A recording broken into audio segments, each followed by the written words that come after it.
Good day, everybody. I want to do a quick marketing video on what kind of marketing you should be doing in the next month, 2 months, 3 months.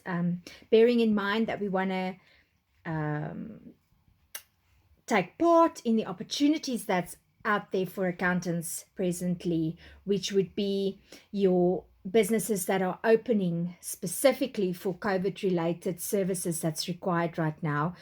One example would be this particular medical cleansing or bio cleansing that needs to happen in schools and offices before you can actually go and trade there. So these are all brand new businesses that needs to start. You'll have some biohazard companies that'll offer it as part of their service, but a lot of people that I've heard of already in my circle of influence have actually gotten involved in brand new entities that are offering this service. Another specifically COVID related thing that business that I could think of would be, for example, the businesses that offer or supply these big containers for water for schools. So with this whole lockdown, schools for some reason need to be the entity that is distributing water currently to their neighborhoods, and schools had to get hundreds of these big containers, and that again would be a typical opportunity for a specific business. And as I understand it, with some of the help that's being offered by the government, where they talk about money that's being put into the market, you would not it's not necessarily always money. It would definitely, a great deal of that would be in the form of tenders that's going out, tenders to make certain medical supplies, tenders for certain cleaning materials that's required. And those will all be a great deal of that would be new businesses or even existing businesses, like in my case with some of the people that I know that opened up a separate business to do this other thing in that is just related to COVID. So food distribution is another one that is just very isolated to this particular time. And I know of a client who started a maize distribution business now in this crazy time, and that again being now a separate entity. So there's definitely opportunities for accountants. Yes, businesses will be closing also. Like I've said before, I think definitely to consider going into business rescue. If you're not going into business rescue yourself, contact one of our franchisees or someone that you know that is into business rescue, and ask them whether there can be some kind of referral commission if you were to refer clients to them for business rescue services. And the same with liquidation services. Find a lawyer, a liquidation lawyer, and ask them, is it possible that if you had to get clients who really have to liquidate, there's no alternative, that there can be some kind of referral that flows to you for that. So marketing is always the same. There's no crazy new hack to get clients. I've been in business for 10 years, since I started, 12 years actually. Since I've started to this date, the marketing that you can do is pretty much the same. And the marketing that I've learned about when I started came out of books that was maybe 10 years old. And those principles do still apply to this very day. So as accountants, there are some things that you can do that is very effective for professional people to get clients. The first one is direct contact. That would be in the form of networking, or actually warm calling, walking into a business and introducing yourself. Now, a lot of accountants are introverts. They don't necessarily like to do that, but that is probably the fastest way that you will get nice clients. because you can decide which shop you want to walk into. You don't have to walk into the tiny little barber shop, even though that might be a good client as well. You can actually decide that you want to walk into an engineering business and approach them. So you can sort of uh, determine where you want to walk into. Um, that has a very good hit ratio. Actually, you should get one client from every 20 to 40 walk-ins that you do. Now, if you had to do 40 walk-ins, it'll take you about 3 hours. That means for every 3 hours of work, you can get a client. It's a brilliant ratio. It is the one activity that I would do if I urgently need a client. You don't have to be special. You don't have to be unique. You don't have to be a salesperson to do it. You have to be a human being and authentic when you do this. The same with networking. Networking takes a little bit longer because there needs to be some kind of rapport. And now that I'm talking about that, I want to remind you of the concept that says it takes 7 touch points for people to buy from you. So 20% of people buy from the first touch point. 80% of people buy after the 7th touch point. So what is a touch point? Touch point is I walk into your store. I introduce myself and you say, you know what, let's, I'm going to have a look at your card, send me some quote of some sort, and then we can talk. I email you a quote. That's my second touch point. The third one is I send a WhatsApp to say, hi, I've emailed the quote through. Let me know if you didn't receive it. The fourth one is to follow up, not to say, hi, I just want to follow up. Are you happy with the quote? No. The fourth one would be, hi, let's have a quick coffee. Then we can chat about whatever, concerns you have or whatever you feel, if there's any queries or whatnot. The fifth touch point would be the follow-up of the quote. The sixth touch point would be me sending you some kind of link of a nice video that I saw on business or a nice article. And the seventh touch point would be a follow-up coffee or a phone call to say, hi, can I come by to collect the stuff, etc., etc. That's how long it takes to sign up a client. If you do any form of marketing, any form of communication with people, that is all the steps that you need to go through in order to sign them up. So now networking is the next one. That is something that's possibly not going to be very effective during this time of COVID, for however long the steps will take. So let's put that one on the back burner. Although there's quite a few networking groups that are actually doing it on Zoom, which I think is fantastic because let's just use the technology and go about our business. I love BNI, of course. BNI is an essential business networking group to sign up to. If there's no BNI in your area, go put your name on waiting lists. Find out if there isn't someone starting a chapter so that you can join that when they officially open their doors. BNI, brilliant, brilliant, brilliant for professional people. The next thing that you can do, so now we've talked about direct contact, is social media. Social media is another form of direct contact. It's just via a portal. Facebook, LinkedIn, Twitter, whatever else, Instagram, although the most effective one would be LinkedIn. LinkedIn is most effective because it is a professional space.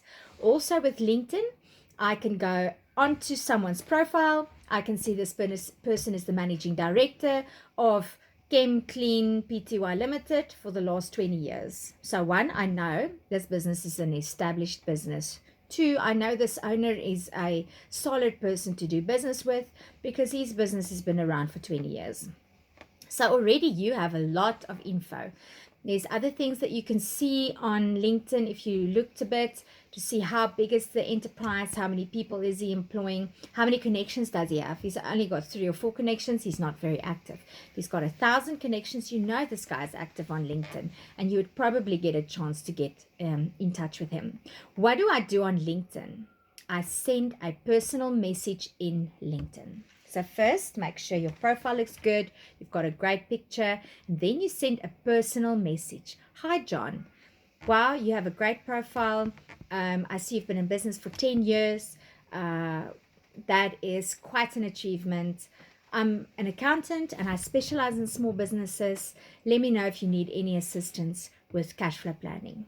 Short and succinct. Please do not send an email listing all your services.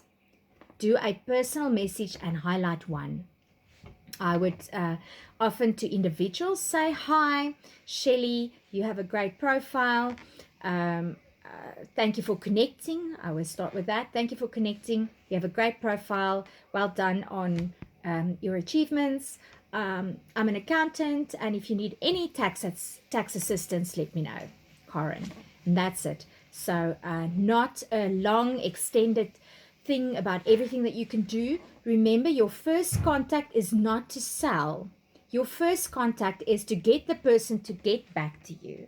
Because once you start opening that conversation, you can start working your 7 touch points. And you know that if this person starts to engage with you, he's interested. Don't sell him on sale. Don't sell him on the first communication.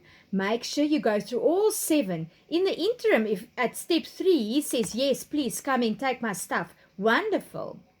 But a lot of people will only buy after 7 or 8 or 9 touch points. They say the standard is 7, but don't let that be your limit. You must continue engaging this person to the point that when you finally sign them up, they go, hey, Corin, how you doing?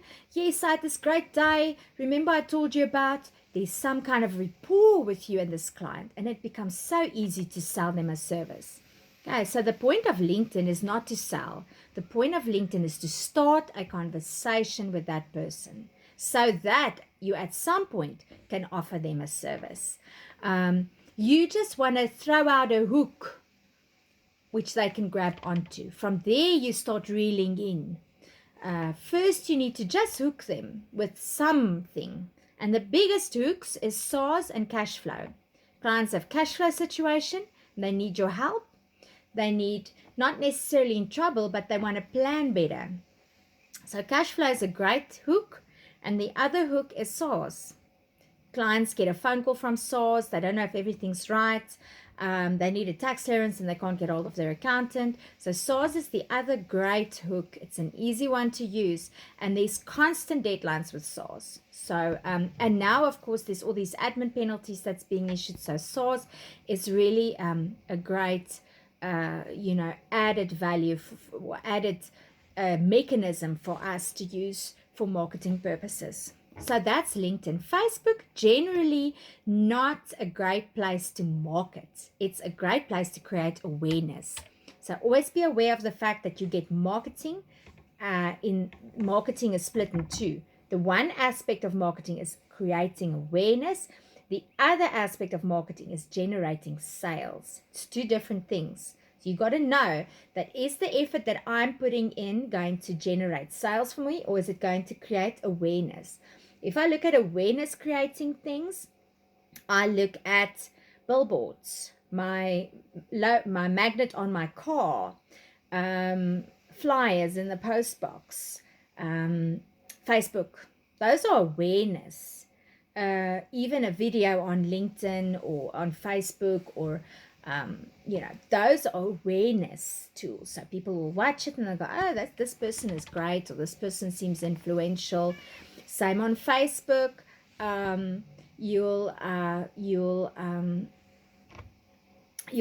People will see your post and they'll my cat is here. They will be aware of the fact that you are an accountant now and that you're with Bizak and the brand and whatnot. So awareness isn't unimportant, because awareness, again, if you do plenty of awareness, if you walk into a shop in your area and you've done a lot of awareness in your area and you go, hey, I'm Corin from Bizak Menlyn, they're going to go, oh yeah, or they might not even say it, but they might go in their head, I've heard of Bizak somewhere. So that's the point of awareness. It gives you credibility when you do the direct sale, but it does not in very limited cases. I've picked up 2 tax clients now on Facebook, but that just happens on ad hoc. There's no guarantee that it's going to happen. Where with LinkedIn, I would find that every 300 to 400 messages I send out, I sign up a client. It takes me about 3 hours again to send out about 300 or 400 messages, and it leads to a client. So again, if I look at my direct marketing forms, my walk-ins, takes about 3 hours to sign up a client. LinkedIn takes about 3 hours to sign up a client. If you sitting around in your business during the day and you have nothing to do, that is what you should be doing. Direct marketing, once we start opening, level 3 and level 2, but LinkedIn marketing specifically, even today. The next form of marketing is what your online portals. It's like Find an Accountant, which I find is not that effective these days. I think there might be too many other places where people also find clients. Then there is a site called Snupit, which is quite effective. The clients are a little bit small, but it's still a great place to pick up. Plus you get to see, and these are paid for leads. It's about 20 Rand a lead. The other one is ProCompare, which is a bit more expensive, but it's in a similar concept.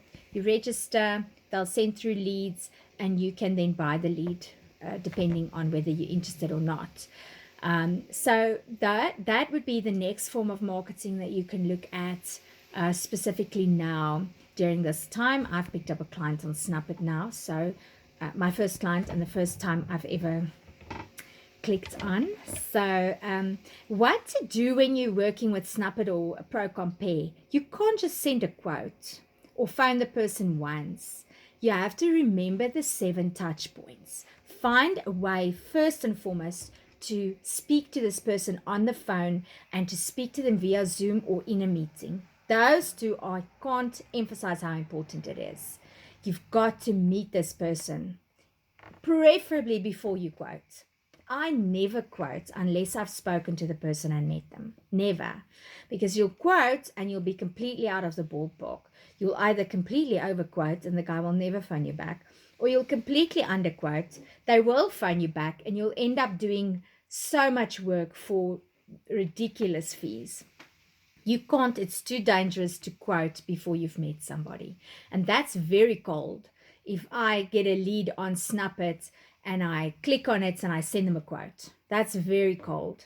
You completely, if I tell you that 80% of people buy after 7 touch points and you send a quote as your first touch point, you can see how that is very cold. What's the chance of this person engaging with you? Practically zero.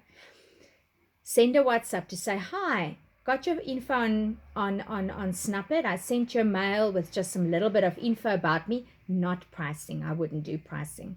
Then I would say, can we have a conversation on the phone tomorrow? Can I give you a ring in the morning? Or if it's in the morning, maybe later today. Have the telephone conversation.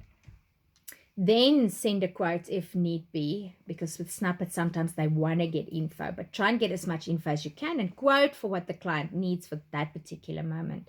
Don't go and put in payroll if they didn't say payroll. Do the quote for what they specifically asked for, and then don't do a formal quote in Sage. Do a very informal quote in an email, which leaves lots of room for adding or removing, and just say, this is roughly how our quoting system works. This is roughly how our pricing works.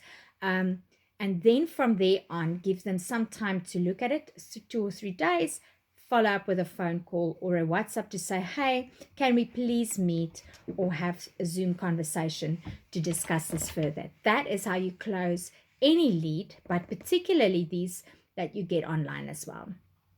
So just to go back to what I can do during COVID to get leads, definitely direct communication on social media. Remember the 7 touch points, Snupit, ProCompare, and then as soon as we get to level 3, your walk-ins where you actually go and visit a business and you introduce yourself. So I hope you guys have found that helpful. Have a great day and stay safe.